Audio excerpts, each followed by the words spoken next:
Welcome to Goal Outlet, your guide to entrepreneurship and digital marketing with your host, Mike McDermott. Goal Outlet dishes up killer growth hacking strategies from today's small business movers and shakers.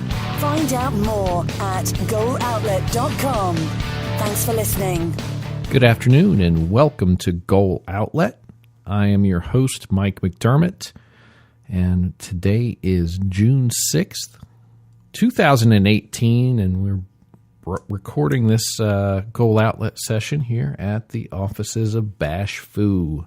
Today's topic is value engineering your service provider. Okay, value engineering is something that I think you see in construction very much so. When people try to go in and build facilities and contract with a general contractor who has then several subcontractors that work for them. And along the way, that general contractor tries to go in and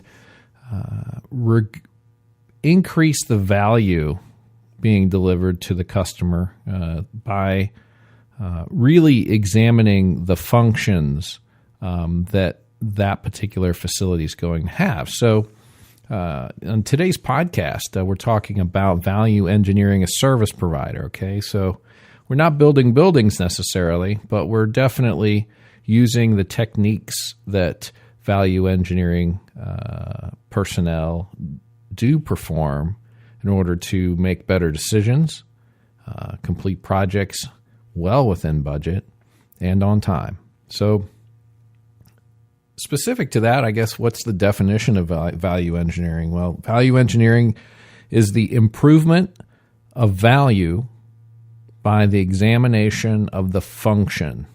So, if you like mathematic equations, value engineering is very much so where V or value is equal to the function over the cost of a project.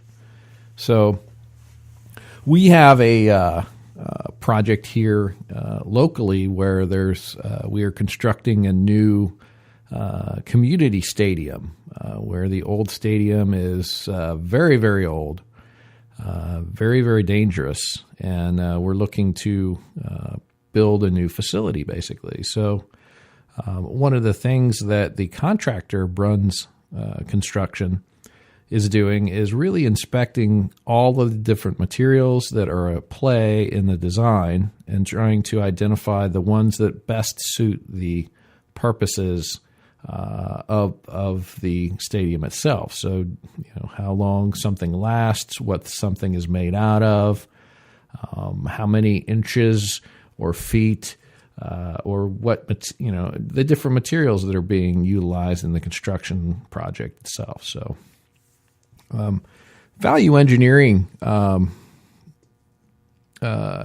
is really been something that's very much product-based. Like I said, stadiums, facilities. You also see value engineering in ordinary consumer products. This is something that folks probably get very disappointed about in that we have a disposable economy now. People say, XYZ, my refrigerators used to last 40 years, but now they only last 10 or 5, or in my case, 2. So you get kind of jaded, right, by some of the functions of value engineering when they're putting together something that the consumer will find a very good value, but that particular item may not last very long. iPhones, another good thing. Mobile phones, specifically iPhones. I think consumers got very disappointed last year when Apple came out with an indication that they design their phones to basically wear out and fail to work more than 2 years. So it's almost like it's almost like you're carrying this little time bomb, right? This phone that works great on day one, but on, once you are approaching that 2-year mark, they really want your phone to stop functioning as advertised. So you get upset and you go and buy another one. If a product is practically or stylistically going to be made obsolete over a period of time. So that's what we're talking about here is these phones today, they're great, but technically and software-wise, they program them to start failing after 2 years. The batteries themselves, right? If you haven't ever noticed, you have to, once you start reaching that 2-year mark on your phone, that battery starts to really degrade in its capability to be able to be charged. And they know that. And they're not really working too hard to go in and fix that problem. Now, they will help fix the problem of having the battery charge faster, right? Because that is a direct consumer complaint of my battery takes forever to charge. But they're really not going to go after having that battery degrade in 5 years versus 2 years, right? Because the product engineers want you to replace that cell phone. So what we have here is a consumer base, right? People today, let's just go ahead and just throw that out there. This concept of people today accepting the obsolescence that is being presented in a product by the marketing team of that company, right? And whatever Apple does, I'm sure, is copied by multiple companies that make cell phones, right? It's the same Whirlpool refrigerators, right? The Frigidaire refrigerators, right? They all have a vested interest to make sure that you continue buying their products or buying products in general, right? How does Frigidaire make out if your refrigerator lasts you 40 years? They don't. Mattress manufacturers, they're like, what do they say? Mattresses last, 2 years now or something like that? Or 8 years maybe tops, something like that. I'm not even sure, but I know mattress manufacturers are really trying to press the case of making their product more obsolete. In fact, going to the point of you can't flip a mattress now, right? If you've bought a new mattress lately, it has a top side and a bottom side. Bottom side, you can't flip the thing anymore. What you used to do is when a mattress started to kind of get worn spots where you were laying, and weak spots where you were laying, you could just go flip the mattress over and Bob's your uncle. The mattress feels like it's brand new, right? They didn't want that. Golly gee. You basically double the time frame that mattress can be used. So where I'm going with this in regards to service providers is that consumers in America are getting programmed to understand obsolescence of things. But in addition to that, they're not really understanding or very good at value engineering themselves, right? So if you think you're getting taken to the cleaners by how quickly your refrigerator fails, by how quickly your phone dies, by how quickly your car becomes, rattly. It's a concept that is being programmed into us by marketers, right? And so when you're a service provider, you often get presented with the same kind of questions presented by a consumer where, you tell someone a service costs XYZ, right? And they go, well, what kind of choices do I have on that? Right? Well, what kind of choices do you want on that? I want a logo designed, right?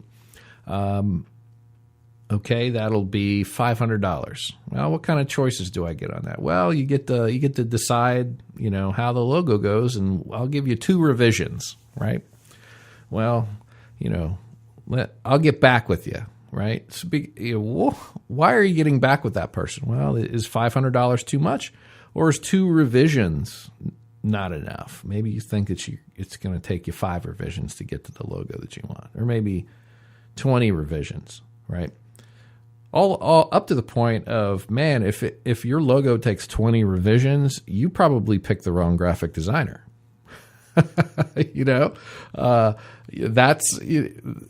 That's how silly it gets, really, with value engineering within the context of service providers.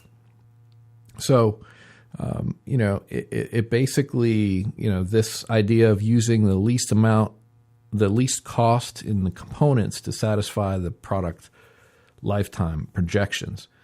We see that in things like web hosting, right? So you've got, so can XYZ company, I'm not going to go in and cap on a particular company, can XYZ hosting company host my website? Absolutely. It'll cost you $40 a year. Okay. Wow. That's not a lot of money, but is there like a 20% discount on Black Friday to that? How low can I go on that? Well, you can go really low. You can get it down to $15 a year hosting. And, well, that's got to be the much better value, right? Now you get your website built on there, you get it hosted, and then you find out that because you chose WordPress as your, as a CMS on your, to have a powerful website, you find out it really doesn't run well, and it runs kind of pretty terrible on that $15 a year package you bought, your $1 a month hosting, right? So you didn't ask the right questions. You believed that financially that $15 a year package was going to be the best selection for you. However, what you come to find out is that your actual need, right? The need analysis was that you actually were going to use WordPress and you wanted to host it on there. You didn't have all of the information. So, you ended up making a mistake, and so now you installed your WordPress website to this $15 a year hosting package, and the site is dog slow, takes forever to load. Your images don't even load up. They fail to load. It's ridiculous. So you made a decision based on one particular part of the proposition, which was the cost. But the full value engineering piece didn't occur, right? You didn't go in and ask questions like, well, will my website run on this? Is it secure, right? Do I have a SSL security certificate with that hosting package? Do I need that? Do I get email capabilities with this? If so, how many email inboxes do I get to use? So value engineering within the service industry it's really important to ask all the questions, or at least ask some questions, right? To go in and make sure that you get the right service provided. I've been talking with a client even today, actually, in getting and putting together the show notes for today. I was talking to a client, and he said, well, maybe hosting at this slow web host, maybe I can go in and convince them that the website is slow and that they need to speed it up. That's not going to work, because that service provider is providing you a service very inexpensively. He's not intending to go in and have your website run, nor did he guarantee to have your website load in less than 2 seconds. He didn't do that. He just said, hey, here's web hosting. You're on a server I bought back in 2002, and it's got, it's got 50 megs of RAM allocated to, the compartment that your website's loaded in. So if you go over that, it's just too bad. It's just going to take, you just have to wait for it. So they're not going to go in and increase their level of service without increasing their costs, because you bought something with cost as the primary driver. You didn't buy something where actual functionality was was thought about. So, ask better questions of your service provider. Make sure you have a good understanding on how that works. Staying in the technology space, right? Look at search engine optimization. Oh my goodness, there are so many companies out there that are selling themselves as like these search engine gurus, things like that. I had a client, right, that got pitched, and they got pitched really hard and well, right? So, just because they're good sales, that they have a crappy offering doesn't mean that they're not great salespeople. Great salespeople can make you buy anything. So, they presented me with the proposal from this company, right? And the company listed off like 25 things that they're going to do for this monthly service, right? So they're going to provide a monthly service at, I believe it was $700 a month for search engine optimization. And they listed off this litany of things, right? But as I was ticking things off, on their list, I was like 85%, right?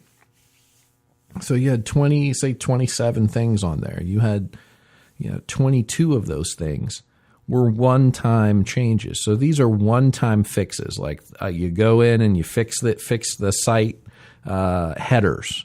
You fix the site descriptors, right? You go in and add alt tags. These things are initial changes that you made to the site, but they're pitching this 12-month commitment at $700 a month. And then I got down to looking at the things that they actually could be doing monthly, right? Whether or not they are, who knows? Maybe they do. Maybe they are doing something. But, that's quite a steep rate to charge for those things when the client thinks that they're getting this litany of recurring services along with the recurring cost. So I guess to that end, when you do receive a list of things that a company says that they're going to do, find out if they're one-time things. Find out if they're things that, can be done in an afternoon, right? And ask how much it would cost for that service provider to do them in an afternoon. Can you just sit down and knock these out? How much for that, right? If it's $100 an hour and it takes you 4 hours, I'll pay you $400 for that, right? Look at it that way versus, getting sold this bill of goods. You don't quite understand what it is.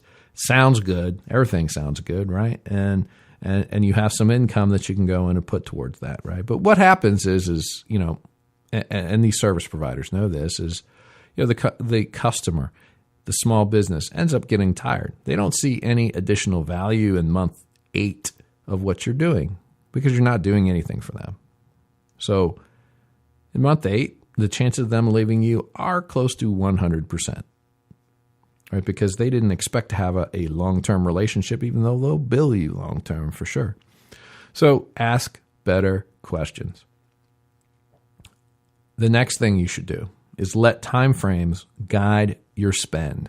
Okay, so if you're choosing a good service provider, you're going to try and figure out and plan for your success. And, this is really where our marketing company, Bash Fu, really kind of starts out there, right? A client says, hey, I think I need a new website. I think I need search engine optimization. I just shut them down initially. I just go, hey, here's the deal. What do you really want to do? What are you here for? Are you here to get more customers? Are you here to get better sales, right? Because better sales are different than more sales, right? Maybe the sales that you're getting right now are not the ones you want to get. Let's have a discussion on what a better sale is for you. What is a better win? What is a better customer, right? So, the asking good questions goes far and wide into this one too. And then how quickly do you want it, right? So that's where the time frames come in is how quickly do you want that to occur for you, Mr. Customer? Do you want better customers before more customers? Do you want more customers in an effort to get better customers? What is the play? What is your approach, right? If you're working with a marketing agency that can't answer those kinds of pretty easy questions, ask them to leave. You know, they obviously don't have your goals in mind, right? You want to kill it. Ask them, how much is it going to cost to kill it? And there's a number for that. And a good marketing agency can help you find what that is and define it and then set a plan to kill it, right? I'm currently at a 10% growth year over year, and I want to make a 15% growth next year. What do I got to do, right? You set a goal, set a series of plans to hit that goal. And guess what? You hit that goal. You kill that goal, right? And, you know, your organization is better for it. Now, sometimes, you know, you can go and do that you can hit that goal for, you know, $500 a month. Sometimes that costs $2,000 a month or $4,000 a month. It depends on the situation. It depends on, you know, the many things. What kinds of things you ask. It depends on the customer, right? How long does it take for you to sell that customer? What's the average sales cycle for that customer? As soon as he walks in the door, does he buy your product? Is that the usual sales process? Or does he come in, look at it, and then go home, check on the internet, come back in, ask for a demo, right? What's the sales process for you? How much time does it take to close that customer? What's the average ticket value, ATV, of a customer?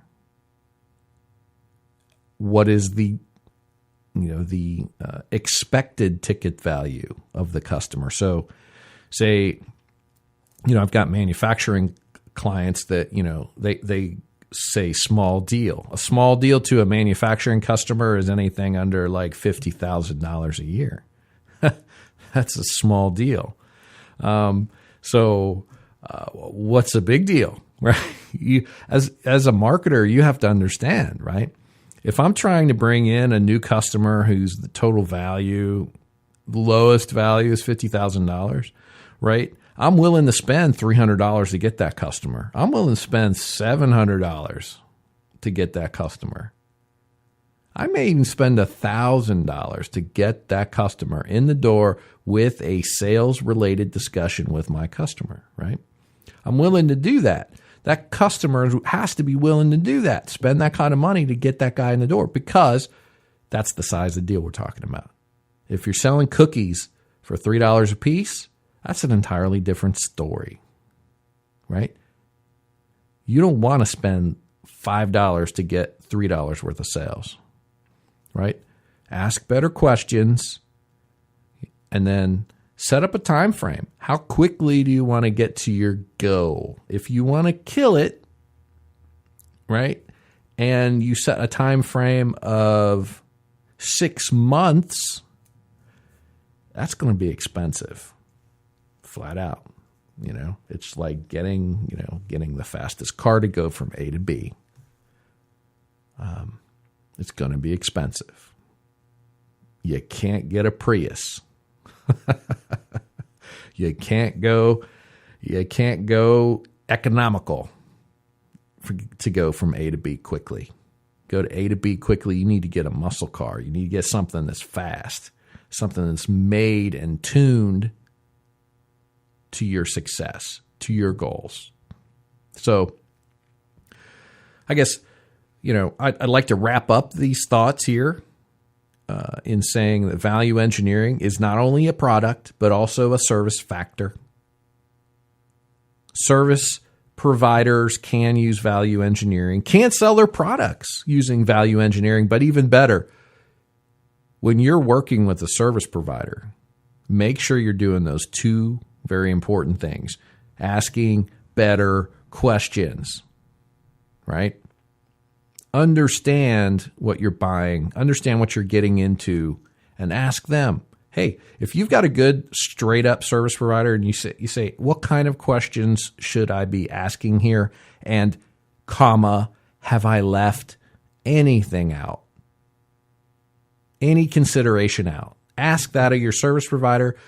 Good straight up people will share that information with you and say, hey, yeah, I do think that you left something out here. You may want to make sure that your website's also secure. Right. You may want an SSL certificate on that package, right? You may want to have a $100 cell phone case to wrap up that $800 phone so that it doesn't break, right? If you ask good questions, a good service provider is going to help guide you in the right direction. And then let time frames, right? If you have an aggressive time frame for your goals, expect to pay more money.